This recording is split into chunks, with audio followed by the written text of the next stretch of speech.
오늘 예배에 참석하신 모든 분들을 주님의 이름으로 환영합니다. 오늘 말씀은 구약성경 요나서 2장 1절, 2절, 2절 말씀입니다. 구약성경 요나서 2장 1절, 2절, 2절 말씀 제가 읽겠습니다. 요나가 물고기 뱃속에서 그의 하나님 여호와께 기도하여 이르되 내가 받는 고난으로 말미암아 여호와께 불러 아뢰었더니 주께서 내게 대답하셨고 내가 수올의 뱃속에서 부르짖었더니 주께서 내 음성을 들으셨나이다. 아멘.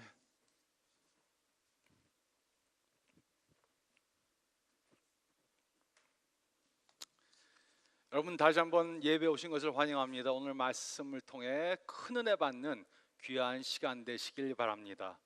우리는 지금 하나님의 은혜라는 시리즈를 하고 있습니다. 이번 시리즈 동안 우리는 우리를 향한 하나님의 은혜에 대해서 생각해 보고 있습니다. 그리고 오늘은 훈계의 은혜에 대해서 생각해 보겠습니다. 성경에는 하나님의 은혜의 메시지가 계속해서 기록되어져 있습니다. 그리고 그 중에 하나가 바로 요나서입니다. 어떤 사람들은 요나의 이야기는 실제로 가능한 이야기가 아니라고 그렇게 말합니다. 그 예로 어떻게 사람이 물고기 뱃속에 3일간 있을 수 있었는가 그렇게 묻습니다. 그런데 신약을 보면 예수님께서는 요나에 대해서 말씀해 주셨습니다. 그리고 요나의 이야기가 실제로 있었던 역사적 사건이라고 말씀해 주셨습니다. 그러므로 저도 그렇게 믿습니다. 무덤에서 3일 만에 부활하신 예수님께서 요나의 이야기가 역사적 사실이라고 말씀하셨기 때문에 저도 그렇게 믿습니다. 그리고 우리는 이 요나서를 통해 하나님의 은혜에 대해 중요한 사실들을 깨달을 수 있습니다. 요나는 주전 8세기 때 나사렛 근처의 작은 마을에서 살고 있었습니다. 그런데 하루는 하나님께서 그를 부르셨습니다. 요나서 1장 1절로 2절은 다음과 같이 기록했습니다. 여호와의 말씀이 아미떼의 아들 요나에게 임하니라. 이르시되 너는 일어나 저 큰 성읍 니느웨로 가서 그것을 향하여 외치라. 그 악독이 내 앞에 상달되었음이라 하시더라. 니느웨는 요나가 살던 곳에서 약 550마일 북동쪽에 위치하고 있었습니다. 그런데 요나는 이 하나님의 명령을 듣고 어떻게 했습니까? 요나서 1장 3절은 다음과 같이 기록했습니다. 그러나 요나가 여호와의 얼굴을 피하려고 일어나 다시스로 도망하려 하여 욥바로 내려갔더니 마침 다시스로 가는 배를 만난지라 여호와의 얼굴을 피하여 그들과 함께 다시스로 가려고 뱃삭을 주고 배에 올랐더라. 다시스는 2500마일 서쪽 스페인에 있는 도시였습니다. 그러므로 하나님께서는 요나에게 550마일 북동쪽으로 가라 그러니까는 요나는 2500마일 서쪽으로 가려고 한 것입니다. 북동쪽으로 가라니까는 서쪽으로 갔습니다. 그는 하나님의 명령에 불순종하고 하나님으로부터 도망하고자 한 것입니다. 그 이유가 무엇이었습니까? 그에게는 니느웨로 가기를 원치 않는 이유가 있었습니다. 니느웨는 이 당시 이스라엘의 적이었던 아수르의 수도였습니다. 그리고 아수르 사람들은 악하기로 유명한 사람들이었습니다. 아수르 군대는 적들을 사로잡으면 그들을 아주 잔인하게 죽이기로 유명했습니다. 토막을 내서 죽이고 껍질을 벗겨 죽이고 기름에 튀겨서 죽이는 그러한 잔인한 행동들을 했습니다. 그래서 요나는 그들에게 가서 하나님의 은혜의 메시지를 전하기 원치 않은 것입니다. 그들은 하나님의 은혜를 받기에 적합한 사람들이 아니었습니다. 그들은 하나님의 심판을 받아야 마땅한 사람들이었습니다. 그래서 하나님께서는 요나에게 니느웨로 가라 이렇게 말씀하시니까는 그 반대 방향으로 도망을 간 것이었습니다. 그는 니느웨 사람들이 멸망을 받고 하나님의 용서함을 받는 것을 원하지 않았습니다. 그래서 그는 가까운 항구로 가서 뱃삭을 지불하고 스페인으로 가려고 한 것입니다. 하지만 우리는 이 요나서를 통해 하나님에 대해서, 하나님의 은혜에 대해서 깨달을 수 있습니다. 이 요나서는 하나님의 은혜에 대해서 다음에 중요한 세 가지를 우리에게 말해줍니다. 첫째로 요나서 1장 말씀을 보면 우리는 하나님의 은혜로부터 도망갈 수 없음을 깨달아야 합니다. 요나서 1장 말씀을 보면 우리는 하나님의 은혜로부터 도망갈 수 없음을 깨달아야 합니다. 요나는 스페인으로 가는 배를 탔습니다. 그러나 얼마 못 가서 큰 풍랑을 만났습니다. 뱃사공들은 배를 가볍게 하기 위해서 물건들을 바다에 버렸습니다. 그리고 그들은 자신들이 믿는 신들에게 기도를 했습니다. 하지만 그 풍랑이 끝이지 않았습니다. 그리고 결국 이들은 이 풍랑은 어떤 사람이 죄를 범했기 때문에 하나님이 가져온 것이다, 하나님이 준 것이다, 이렇게 깨달았습니다. 그래서 그 사람을 찾기 위해 제비를 뽑았습니다. 그리고 그 결과 요나가 뽑혔습니다. 이제 더 이상 피할 수 없게 되니까 요나는 풍랑이 자신 때문에 온 것이란 것을 고백했습니다. 이때 요나는 하나님의 손에서 자신이 벗어날 수 없다는 것을 인정하고 회개를 했어야 했습니다. 나는 하나님의 그 손 밖에서 도망갈 수가 없다, 그것을 인정하고 회개를 했어야 했습니다. 하지만 그는 그렇게 하지 않았습니다. 그 대신 그는 뱃사람들에게 자신을 바다에 던지라고 그렇게 요청했습니다. 즉 그는 니느웨로 가는 것보다 오히려 죽는 것을 택하겠다, 이렇게 결정한 것입니다. 뱃사람들은 처음에는 요나를 바다에 던지려고 하지 않았습니다. 하지만 그 풍랑이 끝이지 않자 결국 그를 바다에 던졌습니다. 그리고 풍랑은 금방 잠잠해졌습니다. 이들에게는 이것이 이 사건의 끝이었습니다. 그러나 요나에게는 이것은 이 사건의 시작에 불과했습니다. 하나님께서는 큰 물고기를 준비하셔서 요나를 삼키게 하셨습니다. 그리고 요나는 3일 동안 물고기 뱃속에 있는 신세가 되었습니다. 그때 요나는 그가 아무리 하나님으로부터 도망하려고 해도 하나님의 은혜로부터 도망할 수 없다는 것을 깨닫게 되었습니다. 자신이 하나님을 버렸다고 하나님께서 자신을 버리시지 않는다는 사실을 깨닫게 되었습니다. 이처럼 우리가 아무리 하나님을 버리고 하나님에게서 도망하려고 해도 하나님께서는 그의 은혜로 우리를 절대로 버리시지 않습니다. 이것은 우리들에게 매우 좋은 소식입니다.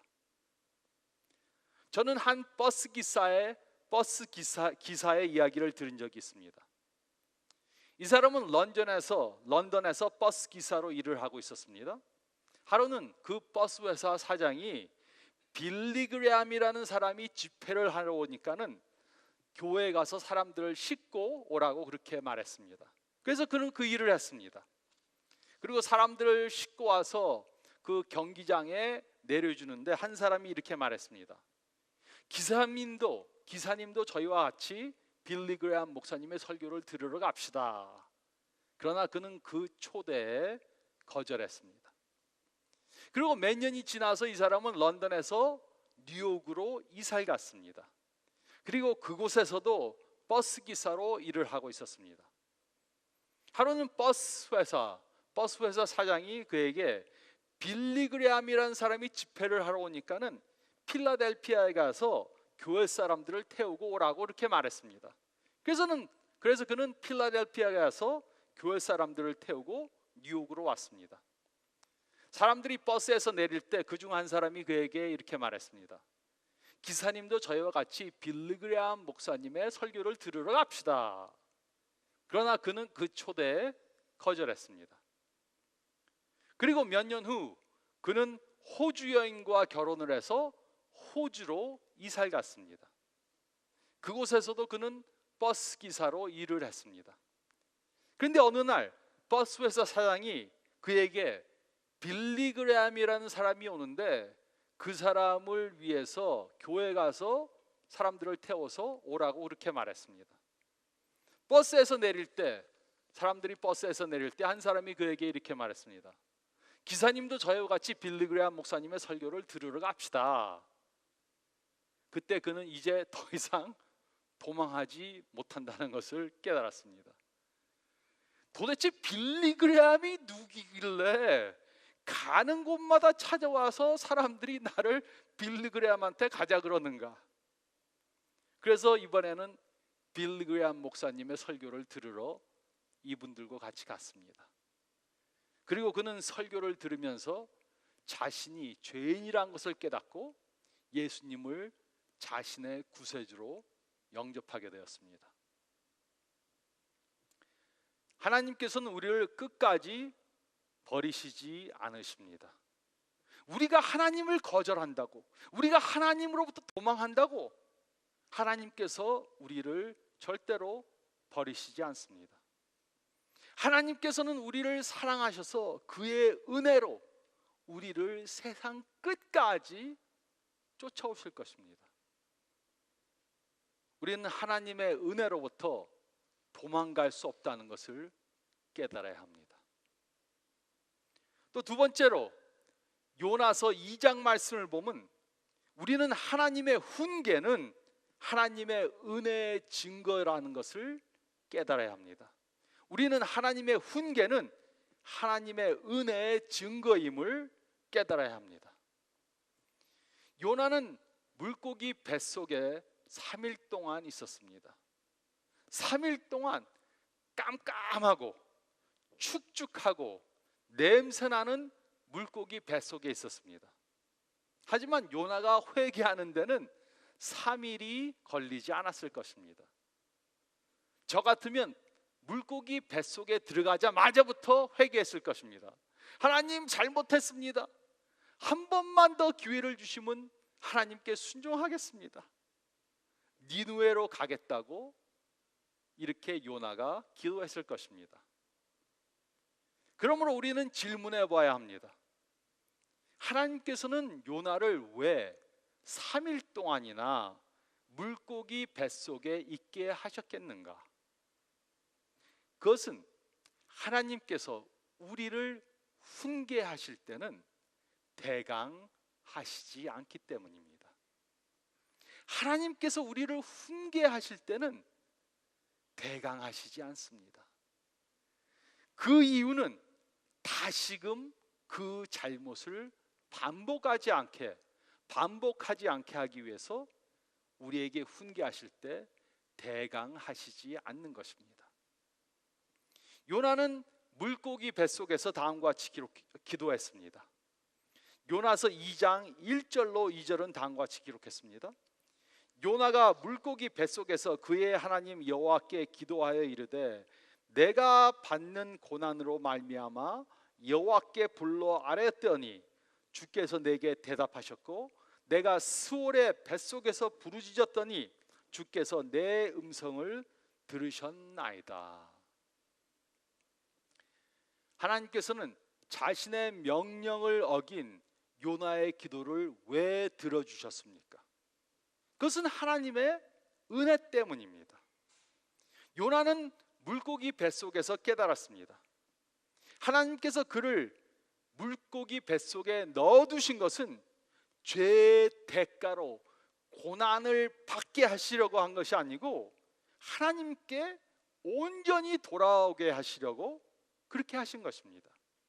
그러므로 그가 받은 훈계는 하나님의 진노의 증거가 아니고 하나님의 은혜의 증거입니다. 요나가 받은 훈계는 하나님의 진노의 증거가 아니고 하나님의 은혜의 증거였습니다. 우리도 어떤 때 이렇게 느낄 수 있습니다. 우리가 어떤 잘못을 범해서 하나님의 훈계를 받습니다. 그러면 어떤 사람들은 하나님께서는 화가 엄청 나갖고서는 우리를 치신다고 그렇게 생각합니다. 하지만 이것은 사실이 아닙니다. 하나님께서 그의 자녀들, 우리를 훈계하시는 것은 하나님의 진노의 증거가 아니고 하나님의 은혜의 증거입니다. 물론 우리가 하나님께 훈계를 받을 때 이렇게 느끼지 못할 수도 있습니다. 그러나 우리가 하나님께 훈계를 받는 것은 하나님의 진노의 표시가 아니고 하나님의 은혜의 표시입니다. 우리로 잘못된 것에서 돌이키게 하시는 것은 하나님의 은혜의 표시입니다. 그래서 우리는 많은 사람들이 그렇게 간증하는 것을 듣습니다. 제가 하나님을 버리고 잘못된 길로 갔는데 하나님께서는 저를 훈계하셔서 하나님께 돌아오게 하셨습니다. 이것은 하나님의 은혜의 표시입니다. 우리가 하나님의 훈계를 받는 것은 즐거운 것이 아닐 수도 있습니다. 그러나 하나님의 훈계는 우리에게 매우 필요한 것입니다. 이것은 마치 부모님들이 자녀들을 사랑해서 매를 듣는 것과 같습니다. 부모님이 자녀들을 사랑해서 매를 듣는 것처럼, 그래서 잘못된 길을 가는 것을 막으시는 것처럼 하나님께서는 우리를 사랑하셔서 훈계를 하십니다. 하나님의 훈계는 우리로 잘못된 길에서 돌이키게 하는 것입니다. 그러므로 우리는 하나님의 훈계는 하나님의 은혜의 증거라는 것을 깨달아야 합니다. 하나님의 훈계는 하나님의 은혜의 증거임을 깨달아야 합니다. 또 계속해서 요나서 3장과 4장 말씀을 보면 세 번째로 우리는 하나님의 은혜를 다른 사람들에게 전해야 함을 깨달아야 합니다. 우리는 하나님의 은혜를 다른 사람들에게 전해야 함을 깨달아야 합니다. 3일간의 훈계가 끝난 후 하나님께서는 물고기에게 명해서 요나를 뱉어내게 하셨습니다. 한번 상상해 보시기 바랍니다. 요나가 물고기 뱃속에 3일 동안 있었는데 뱉어냄을 당했습니다. 요나가 어떤 모습이었는지 짐작이 가십니까? 또 그 몸에서는 얼마나 생선 비린내가 났겠습니까? 그런데 하나님께서는 이 요나에게 니느웨로 갈 두 번째 기회를 주셨습니다. 그리고 요나는 이번에는 하나님의 명령에 순종했습니다. 몸은 그곳으로 갔지만 그의 마음은 변하지 않았습니다. 아직도 하나님께서 그들을 멸망시키기를 원했습니다. 그러므로 요나는 하나님의 은혜를 일방적으로만 생각했던 것입니다. 은혜를 받기는 좋아했는데 은혜를 베풀기는 싫어했습니다. 특히 자신이 미워하는 니느웨 사람들에게는 은혜를 베풀기 원하지 않았습니다. 니느웨는 아주 큰 성읍이었습니다. 요나가 3일간 온 성을 걸어 다니면서 회개하라는 메시지를 선포했습니다. 이때 그들은 어떤 반응을 보였습니까? 그들은 요나가 예측하지 못하던 반응을 보였습니다. 이들은 회개했습니다. 하나님께서는 요나를 사용하셔서 이 사람들을 구원해 주셨습니다. 하나님이 옳고 요나가 틀렸습니다. 여기서 요나의 이야기가 끝날 수도 있었습니다. 하지만 요나의 이야기는 계속됩니다. 이들이 회개하자 하나님께서는 이들을 용서해 주셨습니다. 그러자 요나는 화가 났습니다. 그는 하나님께 불평했습니다. 그리고 그는 이 불평하는 가운데 하나님의 은혜에 대한 놀라운 사실을 말했습니다. 요나서 4장 1절과 2절은 다음과 같이 기록했습니다. 요나가 매우 싫어하고 성내며 여호와께 기도하여 이르되 여호와여 내가 고국에 있을 때 이러하겠다고 말씀하지 아니었나이까. 그러므로 내가 빨리 다시스로 도망하였사오니 주께서는 은혜로우시며 자비로우시며 노하기를 더디하시며 인애가 크시며 뜻을 돌이켜 재앙을 내리시지 아니하시는 하나님인 줄을 내가 알았음이니이다. 요나는 하나님은 은혜를 베푸시는 분이란 것을 잘 알고 있었습니다. 죄인들도 사랑하셔서 그들을 용서해 주시기 원하시는 분이란 것을 잘 알았습니다. 그리고 그 은혜가 자신에게 적용될 때는 좋아했습니다. 그러나 하나님께서 다른 죄인들에게 은혜를 베푸시는 것은 싫어했습니다. 하나님께서 이스라엘 백성들에게 은혜를 베푸시는 것은 좋아했습니다. 그러나 니느웨 백성들에게 은혜를 베푸시는 것은 싫어했습니다. 요나는 하나님의 은혜에 대해 바른 신학적 견해를 가지고 있었지만 그 진리를 바로 실천하지는 못했습니다. 하나님의 은혜에 대해서 바로 알고는 있었지만 바로 실천하지는 못한 것입니다. 그러므로 이것이 우리가 깨달아야 하는 것입니다. 하나님의 은혜를 받는 것은 쉽지만 하나님의 은혜를 베푸는 것은 쉽지 않을 수 있습니다. 요나는 하나님의 은혜가 자기에게만 베풀어지길 원했습니다. 하지만 요나는 하나님의 은혜를 경험한 사람들은 그 은혜를 다른 사람들에게 베풀어야 한다는 것을 몰랐던 것입니다. 깨닫지 못한 것입니다. 그러므로 우리가 하나님의 그 크신 은혜를 경험했다면 우리는 하나님의 은혜를 다른 사람들에게 전해야 함을 깨달아야 합니다. 우리가 하나님의 은혜를 경험했다면 우리는 그 은혜를 다른 사람들에게 베풀어야만 합니다. 우리는 이 요나의 이야기를 우리 삶에 적용시켜야 합니다. 우리 삶 가운데 우리의 니느웨 사람들이 누구입니까?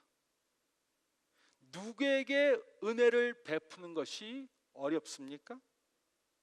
누구에게 고난이 닥치면 고소해야 합니까?